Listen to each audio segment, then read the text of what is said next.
আসসালামু আলাইকুম রহমতুল্লাহ। সবাইকে স্বাগত জানাচ্ছি ফার্স্ট এগ্রোতে।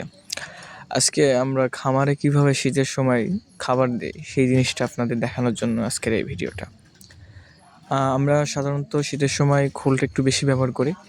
এর সাথে যে কালো লবণ যেটাকে আমরা বলি, কালো লবণটা আমি ব্যবহার করছি। দেখতে থাকুন, ইনশাল্লাহ সবই দেখাবো। এটা খোলটা আমি পানি দিয়ে ভিজিয়ে নিচ্ছি, আর এর সাথে দেব কালো লবণ। সাথে আমি পানি দিয়ে নিয়েছি আগে থেকেই চারিতে। সবাইকে আমি সমান ভাগে ভাগ করে দিচ্ছি। এবার খোলটা দিয়ে দিচ্ছি। খোলটা দেওয়ার পরে আমি এর সাথে ভুসি দেব, চিকন ভুসি যেটাকে বলা হয় আর কি। চিকন ভুসি, আপনি মোটা ভুসি ইউজ করতে পারেন, কোনো সমস্যা নেই। এগুলো দিলে কি হয়, এটা শীতের সময় খোলটা খেলে গরুর শরীর তাপমাত্রাটা ভালো থাকে আর কি। এবার আমি বিচুলি দিয়ে দেবো।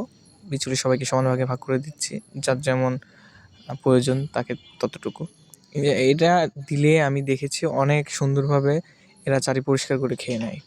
আপনারা চাইলে ট্রাই করে দেখতে পারেন বিষয়টি। আর পরবর্তীতে কী বিষয়ে ভিডিও দেখতে চান ইনশাল্লাহ জানাবেন, আমি যতটুকু পারি চেষ্টা করব। আসসালামু